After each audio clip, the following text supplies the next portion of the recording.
Transfert et prise de rôle FSMO. Dans cette démonstration, nous allons afficher les rôles FSMO qui sont par défaut sur l'onde DC1. On va déplacer quelques-uns vers l'onde DC2 au sein du même domaine. On va déplacer un des deux rôles FSMO au sein de la forêt. Donc il est à signaler que le contrôleur de schéma ne peut être déplacé à partir de test.local que si l'administrateur il appartient à admin de l'entreprise plus admin du schéma dans adatom.com, c'est-à-dire que l'administrateur @test.local il doit être membre du groupe admin de l'entreprise de adatom.com et admin du schéma de adatom.com. Donc on va voir maintenant, voilà notre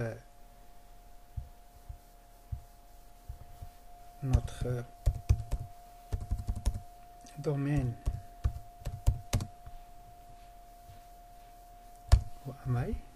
test.local. Donc on va lancer la commande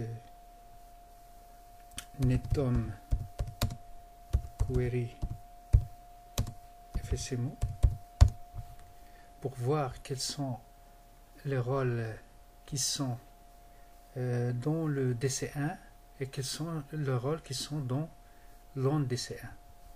Donc je vais déplacer le contrôleur de schéma dans ce rôle là, dans ce contrôleur de domaine, et je vais laisser le maître de nom de domaine dans l'onde DC1. Donc comment faire? Si on va adopter la méthode de PowerShell, c'est-à-dire on peut aller exécuter la commande move add operation -identity et puis c'est le nom de la cible. Ici je vais mettre DC1 et puis -operation master role. Je vais lui dire qu'il s'agit du schéma master et je vais le forcer. Regardez, si je le mets oui, il va maintenant transférer le rôle du schéma vers DC1. On va voir netom query. Il a transféré le rôle du schéma. Maintenant, si je reviens ici si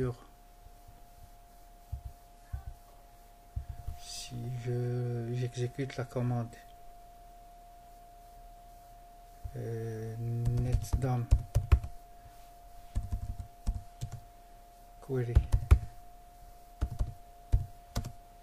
FSMO,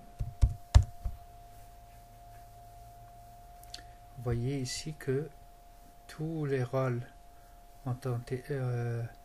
sont pris par le contrôleur de domaine principal, sauf celui-là qui a été déplacé. Maintenant, je veux que les rôles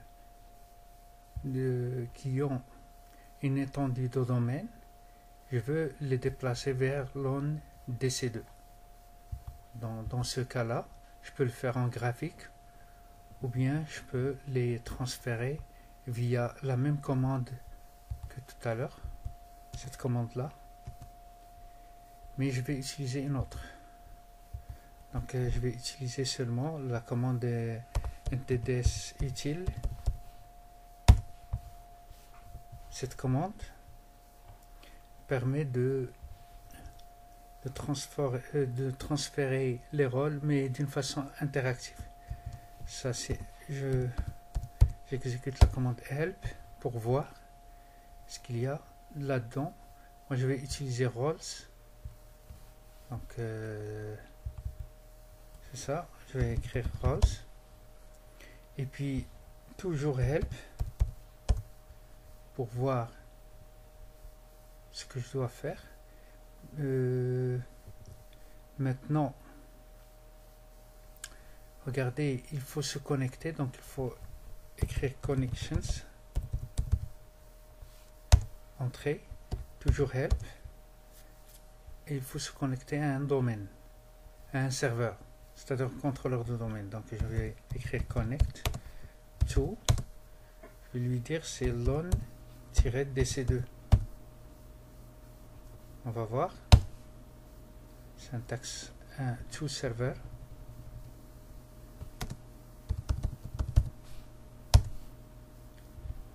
Oui, il est connecté maintenant. Je dois maintenant revenir et puis toujours help. Et je vais lui dire, par exemple, je veux que tu prennes le read master. Donc, c'est ça. Non, c'est ici. Transfert read master.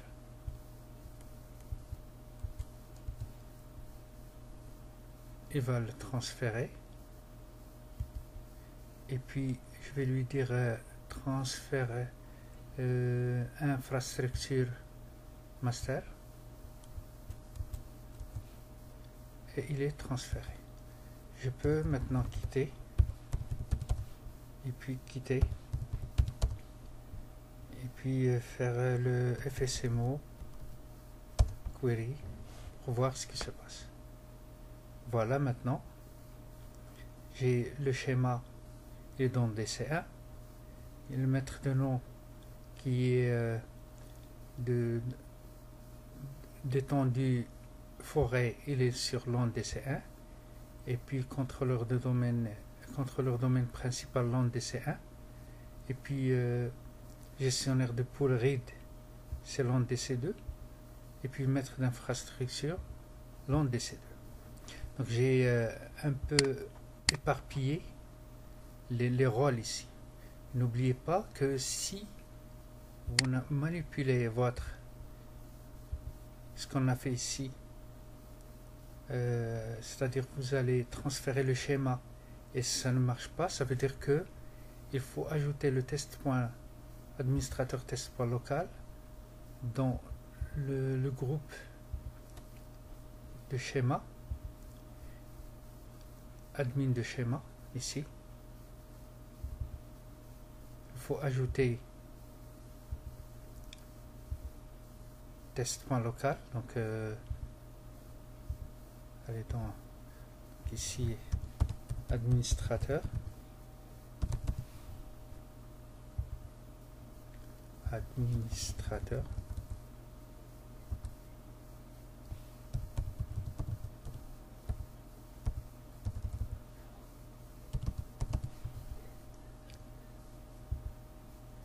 et voilà, il faut l'ajouter ici et puis ajouter même dans administrateur entreprise.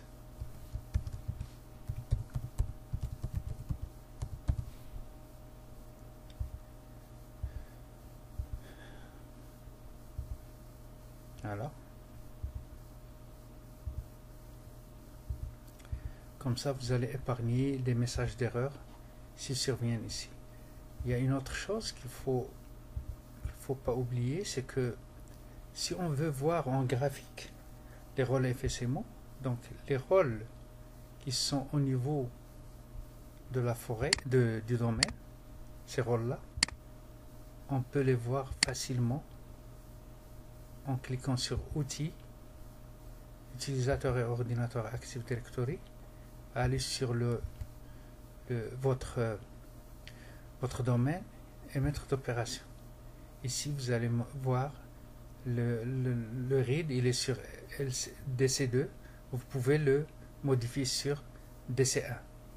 Puisque vous êtes sur DC1, vous pouvez le faire. Ici, il est sur DC1. Même si vous cliquez ici, ça ne va pas marcher. Parce qu'il faut se placer sur l'autre et faire la même chose, c'est-à-dire sur LAN DC2. Infrastructure, on peut le faire ici parce que il est sur la cible, c'est LAN DC1. Donc ça, c'est les trois rôles FSMO qui sont au niveau du domaine. Maintenant, pour surveiller ou voir ceux qui sont au niveau de la forêt, il faut aller sur n'importe quel ordinateur de la forêt, c'est-à-dire n'importe quel contrôleur de domaine de la forêt, et aller sur, premièrement, aller sur domaine et approbation Active Directory. Donc pour domaine et approbation Active Directory, cliquez ici et cliquez sur maître d'opération et vous allez voir ici le maître d'opération d'attribution de nom qui est sur DC1 et il est toujours sur DC1. Vous pouvez le changer à partir d'ici, mais c'est pas dans DC1, il faut aller sur DC2 pour le faire. Maintenant, pour le rôle de schéma, c'est-à-dire ce rôle-là, contrôleur de schéma. Ce contrôleur de schéma, c'est un petit peu pas compliqué, mais ça requiert que vous lanciez la fameuse commande reg svr 32 schema management.dll.